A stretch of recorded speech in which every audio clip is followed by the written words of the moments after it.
Kami dari kelompok 11 yang beranggotakan Desrizal Dwi Ayu, Rifki Ekananda Pramaswari, Alivia Intan Andrea Nyunyai, dan Govarianti Darman Tias akan menjelaskan yang pertama yaitu framework. Apakah framework itu sendiri?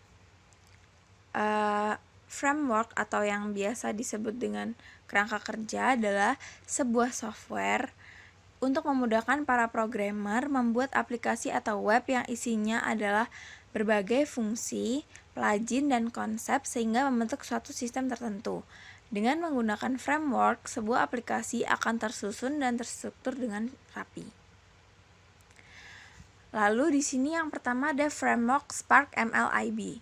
Spark adalah sebuah framework cluster computing yang dapat dimanfaatkan untuk mengolah big data dengan cepat. Apache Spark dapat berjalan di atas infrastruktur Hadoop untuk meningkatkan fungsionalitas. MLIB merupakan library yang mengimplementasikan teknik analisis machine learning. Teknik machine learning yang dimiliki MLIB meliputi statistik, classification, regression, collaborative filtering, clustering, dimensionality reduction, dan feature extraction. Fungsi-fungsi pada MLIB dapat dipanggil melalui API yang disediakan oleh Spark. Lalu yang kedua adalah H2O. Adalah framework analitik prediktif open source yang menyediakan implementasi berbagai algoritma pembelajaran mesin atau machine learning untuk pengelompokan, klasifikasi, dan dimensi pengurangan. H2O dapat dijalankan sebagai cluster mandiri atau di atas cluster Hadoop atau Spark. Library H2O Sparkling Water mengintegrasikan machine learning mesin H2O dengan Spark. H2O dapat terhubung ke berbagai sumber data seperti HDFS, S3, SQL, dan NoSQL. Lalu selanjutnya adalah apa itu clustering? Clustering atau pengelompokan melakukan pemisahan atau pemecahan atau segmentasi data ke dalam cluster yang sesuai dengan cluster karakteristik yang ditentukan. Seperti ada cluster females, ada cluster males, lalu ada cluster Simpson family dan school employees. Selanjutnya adalah K-means. K-means adalah sebuah metode analisis cluster yang mengarah pada pemartisian N objek pengamatan ke dalam K kelompok cluster di mana setiap objek pengamatan dimiliki oleh sebuah cluster dengan mean atau rata-rata terdekat. K-means adalah salah satu metode pengelompokan data non-hierarki yang berusaha mempartisi data ke dalam bentuk dua atau lebih cluster. K-mean mempartisi data ke dalam cluster sehingga data yang memiliki karakteristik yang sama dikelompokkan ke dalam satu cluster yang sama, dan data yang memiliki karakteristik berbeda akan dikelompokkan ke dalam cluster yang lain.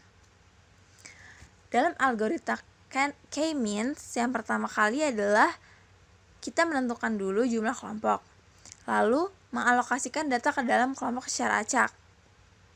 Yang ketiga, menghitung pusat cluster atau sentroid dari data yang ada di masing-masing cluster. Yang keempat, mengalokasikan masing-masing data ke sentroid atau rata-rata terdekat.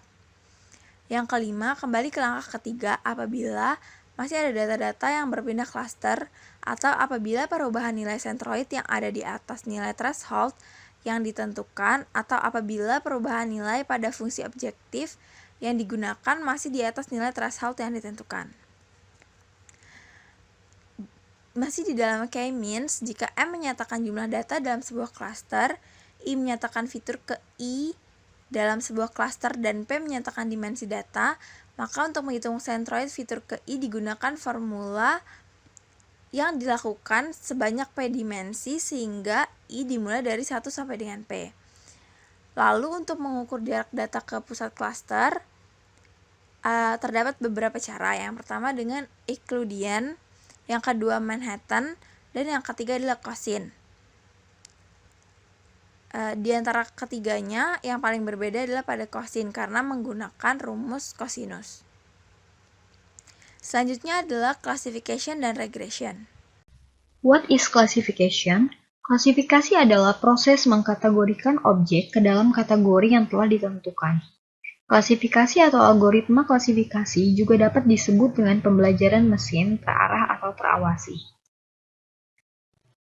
Ada berbagai jenis tipe klasifikasi untuk data analitikal yang besar, yaitu 1. Klasifikasi biner. Klasifikasi biner melibatkan pengelompokan data menjadi dua kategori. Misalnya mengklasifikasikan sentimen artikel berita menjadi positif atau negatif. Yang kedua, klasifikasi multikelas, yaitu klasifikasi multikelas melibatkan lebih dari dua kelas di mana data dikategorikan. Misalnya masalah klasifikasi ekspresi gen melibatkan banyak kelas.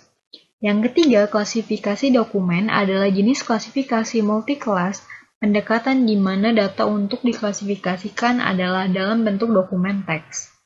Untuk misalnya mengklasifikasikan artikel berita ke dalam kategori yang berbeda seperti politik, olahraga, dan lain-lain. What is regression?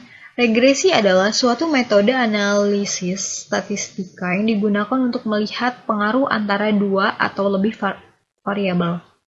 Hubungan variabel tersebut bersifat fungsional yang diwujudkan dalam suatu model matematis. Pada analisis regresi, variabel dibedakan menjadi dua bagian, yaitu variabel response atau response variable, atau biasa juga disebut variabel bergantung dependent variable, dan variabel explanatory atau bisa disebut penduga atau predictor variable, atau disebut juga variabel bebas independent variable. Jenis-jenis regresi terbagi menjadi beberapa jenis, yaitu regresi sederhana, linear sederhana, dan non-linear sederhana, dan regresi berganda, linear berganda, atau non-linear berganda. Performance Evaluation Matrix. Untuk masalah klasifikasi biner, dengan dua kelas positif dan negatif, kita dapat memiliki 4 kemungkinan kasus. Yang pertama, untuk kelas positif, jika prediksi positif, maka ini adalah true positif. Untuk kelas positif, jika prediksi negatif, maka ini adalah false negatif. Untuk kelas negatif, jika prediksi adalah negatif, maka ini adalah true negatif. Untuk kelas negatif, jika prediksi adalah positif, maka ini adalah false positif. Naive Bayes. Naive Bayes merupakan sebuah metode klasifikasi yang berakar pada teorema Bayes. Metode pengklasifikasian dengan menggunakan metode probabilitas dan statistik yang dikemukakan oleh ilmuwan Inggris Thomas Bayes, yaitu memprediksi peluang di masa depan berdasarkan pengalaman di masa sebelumnya sehingga dikenal sebagai teorema Bayes. Ciri utama dari naive Bayes classifier ini adalah asumsi yang sangat kuat atau naive akan independensi dari masing-masing kondisi atau kejadian. Random forest adalah suatu algoritma yang digunakan pada klasifikasi data dalam jumlah yang besar.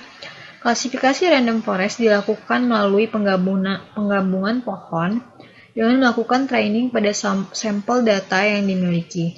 Penggunaan pohon yang semakin banyak akan mempengaruhi akurasi yang akan didapatkan menjadi lebih baik. Penentuan klasifikasi dengan random forest diambil berdasarkan hasil voting dari tree yang dibentuk. Dari tree yang terbentuk, pemenang dari tree yang terbentuk ditentukan dengan vote terbanyak. Generalized Linear Model atau GLM merupakan perluasan dari model regresi linear dengan asumsi prediktor memiliki efek linear akan tetapi tidak mengasumsikan distribusi tertentu dari variabel respon dan digunakan ketika variabel respon merupakan anggota dari keluarga eksponensial. Selanjutnya saya, Alivia Intan Andrea Nunyai, NPM 1717051008, akan melanjutkan presentasi. Yang pertama, decision tree atau pohon keputusan adalah alat pendukung keputusan yang menggunakan model keputusan yang berbentuk seperti pohon. Decision tree memetakan berbagai alternatif yang mungkin untuk mengatasi suatu masalah dan terdapat juga faktor-faktor kemungkinan yang dapat mempengaruhi alternatif tersebut, beserta estimasi akhirnya jika memilih alternatif yang ada. Decision tree merupakan salah satu metode yang bisa digunakan untuk menampilkan algoritma, di mana hanya berisi pernyataan kontrol bersyarat. Lalu, gradient boosting. Gradient boosting adalah algoritma machine learning yang menggunakan ensemble dari decision tree untuk memprediksi nilai. Gradient boosting merupakan mampu menangani kompleks pattern dan data ketika linear model tidak dapat menangani. Terdapat ensemble learning algorithm adalah algoritma yang menggunakan banyak simple machine learning model yang bekerja bersama untuk menghasilkan prediksi yang tepat. Struktur data dari gradient boosting adalah decision tree. Decision tree adalah model dengan cabang pilihan atau decision branch dan nilainya ditentukan dengan mengikuti alur cabang pilihan. Lalu yang selanjutnya adalah support vector machine atau SVM. SVM merupakan salah satu metode dalam supervised learning yang biasanya digunakan untuk klasifikasi seperti SV classification dan regresi atau support vector regression, dan dalam pemodelan klasifikasi, SVM memiliki konsep yang lebih matang dan lebih jelas secara matematis dibandingkan dengan teknik-teknik klasifikasi lainnya. SVM juga dapat mengatasi masalah klasifikasi dan regresi dengan linear maupun non-linear. SVM digunakan untuk mencari hyperplane terbaik dengan memaksimalkan jarak antar kelas. Hyperplane adalah sebuah fungsi yang dapat digunakan untuk pemisah antar kelas. Lalu deep learning. Deep learning merupakan salah satu bagian dari berbagai macam metode machine learning yang menggunakan artificial neural network atau ANN, dan jenis pembelajaran deep learning dapat berupa supervised, semi-supervised, dan unsupervised. Dan deep learning adalah metode pembelajaran yang dilakukan oleh mesin dengan cara meniru bagaimana sistem dasar otak manusia bekerja, dan sistem dasar otak manusia bekerja ini disebut neural networks. Lalu yang akan dibahas selanjutnya, recommendation system. Sistem rekomendasi digunakan dalam berbagai aplikasi seperti e-commerce, jejaring sosial, atau aplikasi pengirim konten untuk merekomendasikan produk baru atau konten baru kepada pengguna. Lalu, dua kategori yang digunakan untuk sistem rekomendasi adalah sebagai berikut. Yang pertama, content-based filtering, yang dalam pendekatannya penyaringan berbasis konten.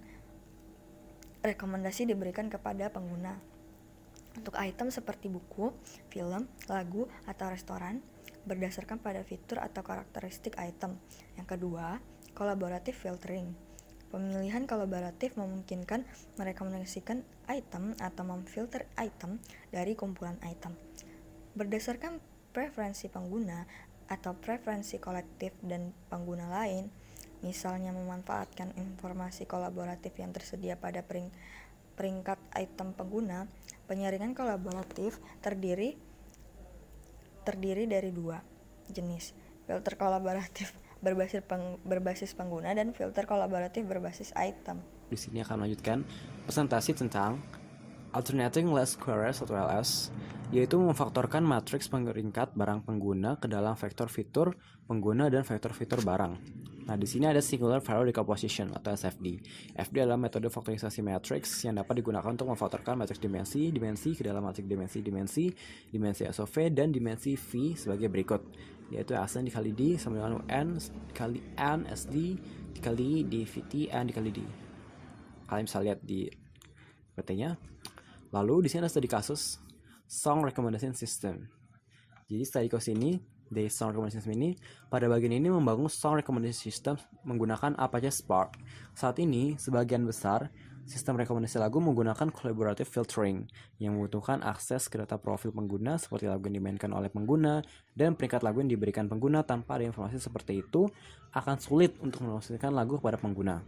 Nah, untuk studi kasus ini, kami menggunakan content-based filtering yang tidak memerlukan informasi tentang pengguna. Sebagai gantinya, memanfaatkan properti lagu untuk merekomendasikan lagu baru kepada pengguna. Nah, untuk studi kasus ini digunakan sejuta dataset lagu yang berisi informasi tentang sejuta lagu kontemporer seperti lagu metadata, artis metadata, dan fitur akustik lagu.